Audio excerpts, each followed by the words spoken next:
अब आइए आगे बढ़े। निकाय चुनाव में मिली बड़ी जीत के बाद अब भाजपा यूपी में लोकसभा चुनाव की तैयारियों में जुट गई है। 30 मई से भाजपा का महासंपर्क अभियान शुरू होने जा रहा है, जो 30 जून तक चलेगा। और इस महासंपर्क अभियान को लेकर आज भाजपा नेताओं की वीडियो कॉन्फ्रेंसिंग के जरिए बैठक हो सकती है। इसमें लोकसभा के सांसद, प्रभारी, पार्टी के पदाधिकारी और विधायक सभी शामिल होंगे, ये बात सामने आ रही है। तो निकाय चुनाव में बड़ी और ऐतिहासिक जीत के बाद अब लगातार किस तरीके से बीजेपी आगे बढ़ रही है, लोकसभा चुनाव की तैयारियों को लेकर जुट गई है बीजेपी। 30 मई से भाजपा का महासंपर्क अभियान शुरू होने जा रहा है।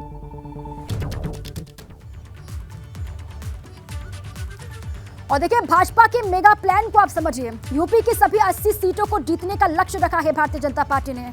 हारी सीटों पर जीत दिलाने की रणनीति है। जहां पर 2019 में कमल नहीं खिला, वहां पर इस बार कमल खिलाने की पूरी तैयारी दिखाई दे रही है। उसी की रणनीति में जुटे हुए हैं बीजेपी के तमाम लीडर्स। हारी सीटों पर जीत दिलाने के लिए सांसद और मंत्री मैदान में उतरते हुए आपको दिखाई देंगे। सभी वर्गों के लोगों से संवाद स्थापित किया जाएगा। पदाधिकारी, सांसद, मंत्री अलग अलग हिस्सों में अलग अलग वर्गों से लगातार संवाद करेंगे। लोकसभा की जीती सीटों पर प्रवास की योजना भी बनाई जा रही है। भाजपा का उन सीटों पर ज्यादा फोकस है जहां जीत का अंतर कम रहा था, और 14 हारी सीटों के लिए भी जीत की योजना लगातार बनाई जा रही है। ये बात सामने आ रही है कि उन सीटों पर ज्यादा फोकस है जहां पर जीत का अंतर बहुत कम रहा, और 14 हारी हुई सीटें, इनको जीतने का प्लान भी बीजेपी लगातार बना रही है। पसमानदा समाज पर भाजपा का सबसे ज्यादा फोकस इस वक्त दिखाई दे रहा है, और पसमानदा समाज के अलावा दलित वोट बैंक को अपने पक्ष में करने की योजना भी बीजेपी लगातार बना रही है।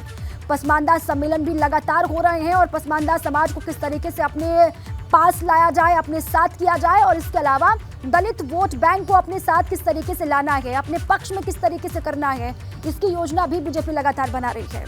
तो ये साफ तौर से प्लानिंग है 2024 की। निकाय चुनाव में बड़ी और ऐतिहासिक जीत के बाद अब बीजेपी 2024 की तैयारियों में लगातार जुटती हुई दिखाई दे रही है। लोकसभा चुनाव की तैयारी में बीजेपी के तमाम लीडर्स आपको लगातार दिखाई देंगे। 30 मई से चलेगा महासंपर्क अभियान, जो कि खत्म होगा 30 जून को।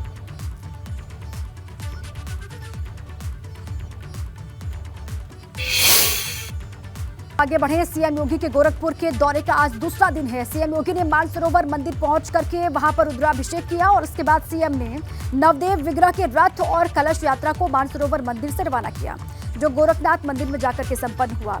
इसके बाद दिग्विजयनाथ स्मृति सभागार में श्रीमद् भागवत महापुराण और यज्ञ का शुभारंभ किया गया। तो गोरखपुर में सीएम योगी की मौजूदगी है, आज उनका दूसरा दिन है, और वहां पर सीएम ने सबसे पहले मानसरोवर मंदिर पहुंचे, वहां पर जाकर के रुद्राभिषेक किया, और फिर इसके बाद सीएम ने नवदेव विग्रहों के रथ और कलश यात्रा को मानसरोवर मंदिर से रवाना किया। तस्वीर भी आप देख रहे हैं, और ये जो कलश यात्रा है वो संपन्न हुई गोरखनाथ मंदिर में। इसके बाद दिग्विजयनाथ स्मृति सभागार में श्रीमद् भागवत महापुराण और यज्ञ का शुभारंभ भी किया जाएगा। तो सबसे पहले सीएम मानसरोवर मंदिर पहुंचते हैं, वहां पर रुद्राभिषेक किया जाता है। यूपी के सीएम योगी आदित्यनाथ की मौजूदगी गोरखपुर में है, और आज उनके दौरे का दूसरा दिन है। मानसरोवर मंदिर पहुंचे सीएम और वहां पर रुद्राभिषेक किया।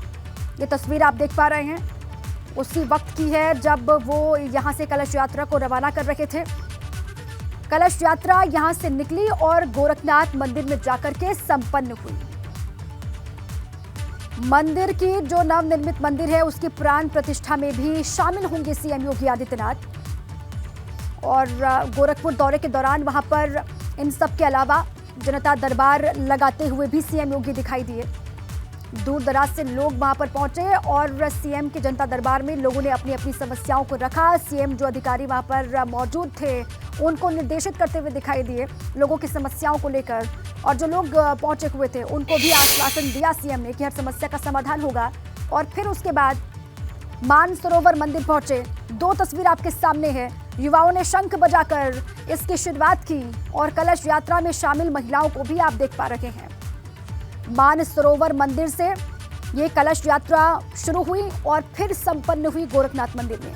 यूपी के सीएम होने के साथ साथ गोरखनाथ मंदिर के पीठाधीश्वर भी हैं योगी आदित्यनाथ, और उनकी मौजूदगी गोरखपुर में आज दूसरा दिन है, दूसरा और अंतिम दिन उनके गोरखपुर दौरे का।